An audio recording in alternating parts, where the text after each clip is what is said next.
Welcome to Good Intentions and Bad Outcomes, a podcast about the challenges and practices you might encounter in the workplace, where good intentions have unintended and often unnoticed consequences. I'm Wayne, And I'm Hino.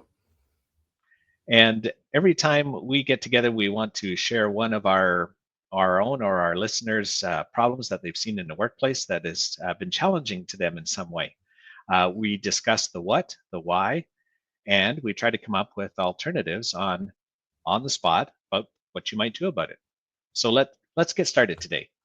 Hino, what good intention have you seen that's led to a bad outcome? So one that I want to address today is where we keep on having retrospectives and we are keep on coming up with the same improvements that we're committing to. And obviously, I mean, I'd say like, what's bad about this? Well, the intentions are for sure good, right? I think nobody would argue with the fact that it's great to have retrospectives and try to come up with improvements. The problem, however, is in when those improvements are not happening, or the actions that you commit to are actually not committed to at all, and you keep on coming back to the same improvement over and over and over again. I've seen it in many teams, and obviously there's a couple of consequences that are undesired. Right. Yeah, I think I've seen the same kind of thing happen where we have a meeting and it continues and it goes over and over again. We talk about the same things and we don't seem to ever make any progress on it. I've Mhm. seen teams really get frustrated with this. People think they're wasting their time because they don't see any real advancement. Yeah. And pretty soon they just say, "Hey, we don't need this meeting anymore," and they eliminate the meeting altogether. Yeah, you're right. It's not just about retrospectives. You have the same thing with plannings, and you have the same thing with progress and discussing anything really that where the action points are really never happening. And as a result, um, people, quite frankly, the same thing with discussing product backlog items, right, with your external Right. clients. And then whatever the conversations are that you're having don't seem to have any impact on the outcome. Then after a while, your participants are going to stop showing up, right? Yeah. If you're asking for feedback and demo, you're doing demos or sprint reviews, and you get a tremendous amount of valuable feedback from your clients or from the people participating in your demo, and you're not listening to it or you're not acting on them, well, then people will stop giving you their feedback. So while you have good intentions to still invite them and make sure that they show up, you really want to hear their feedback. But yeah, then do something with it, right? Because otherwise you're going to lose their attention. So Yeah. so Wayne, I mean, I have a few options on how to improve this. Do you want me to suggest some?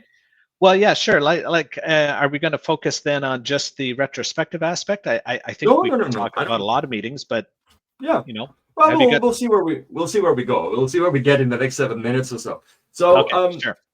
the first thing that I kind of want to call out is that oftentimes this happens because people commit, for instance, during a retrospective, commit Yeah. to too many actions, right? Right. You have Right. not like one or two, but like five or six or seven. Almost everyone has their own kind of individual action to follow up on.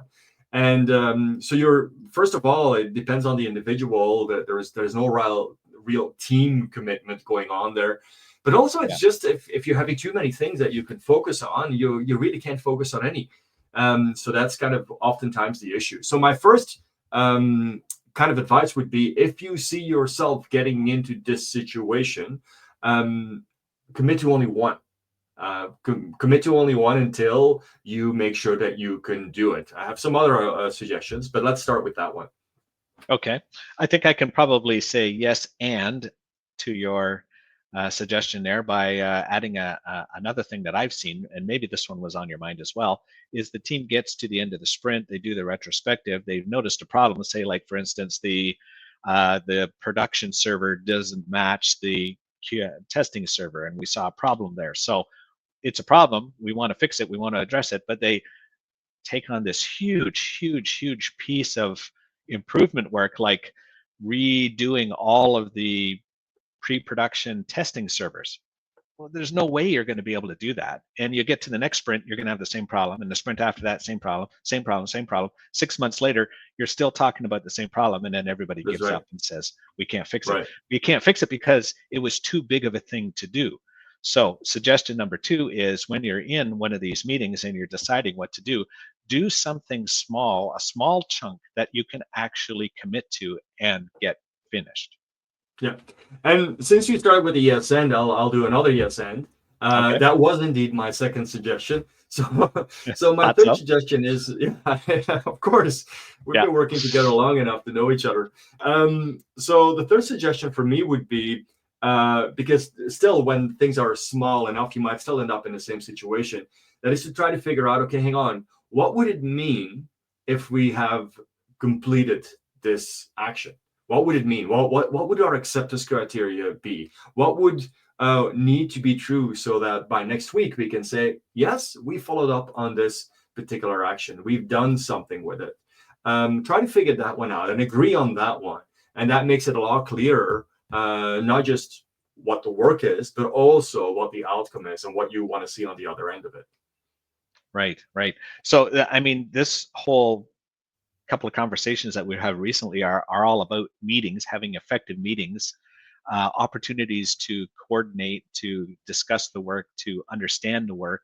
And Mm-hmm. I think in this point, like you make an excellent point there about at the end of this meeting, this retrospective, or indeed any meeting, we want to really agree on where we want to go with this. So what's the outcome of this meeting, and what do we want to do about it?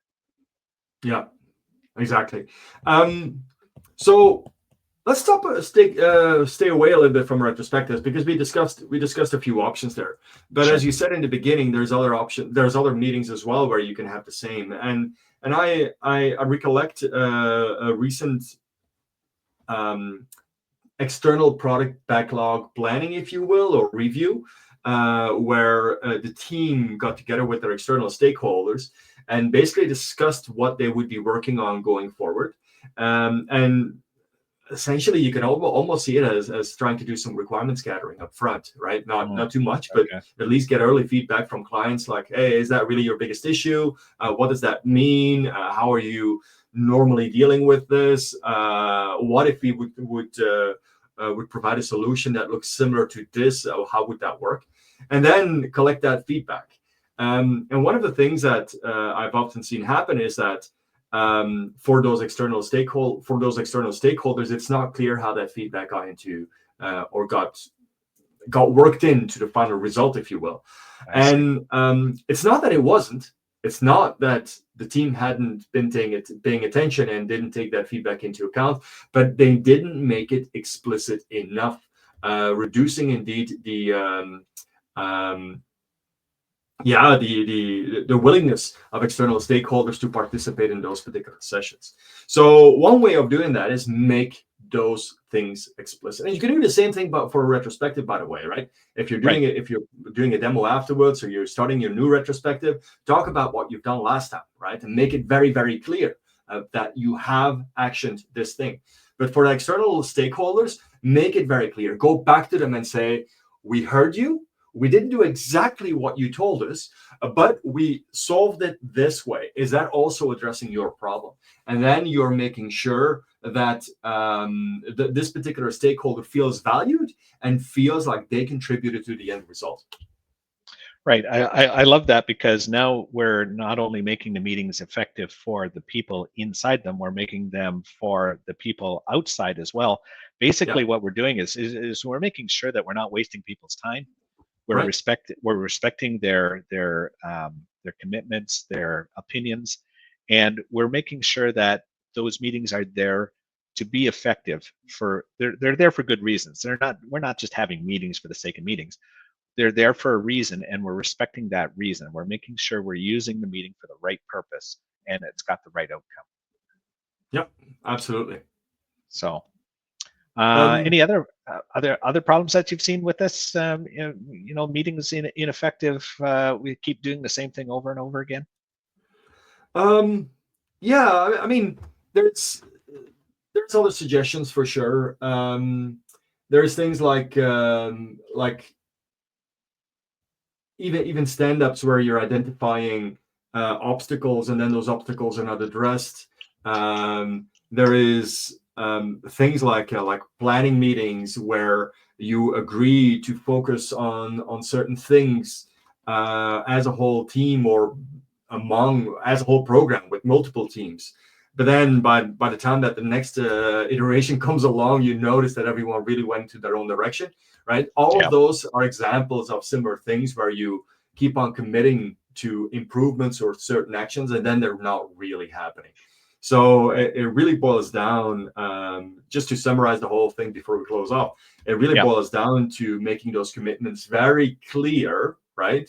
To try to figure out what the change of the system is as a result as a result of this action. So the acceptance criteria, if you will, and then Yeah. also making sure that you can be held accountable by providing that feedback after the action and closing the loop, if you will.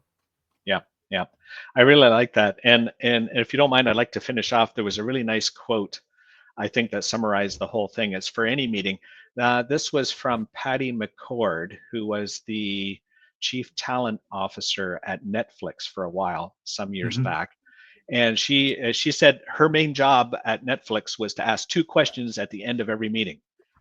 And the two questions that she asked was, have we made any decisions in the room today? Question one. Question two, how are we going to communicate those? And I thought those were two excellent questions for, Scrum meetings, any meeting. Did we make any decisions? How are we communicating that? And if we ask those two questions, that kind of sums up what we've talked about here today, and we can have much, much more effective meetings. Okay, Awesome. I think that is a pretty good topic for today. So that's um, what we talked about. I hope you enjoyed the conversation. If you have a situation at work in the past or right now, and you feel that it has unintended bad outcomes, let us know, and we might discuss it at one of our next sessions. So thank you very much. It's been enjoyable talking with you today, Hino, and we hope Thank to talk you. to you next time. Absolutely.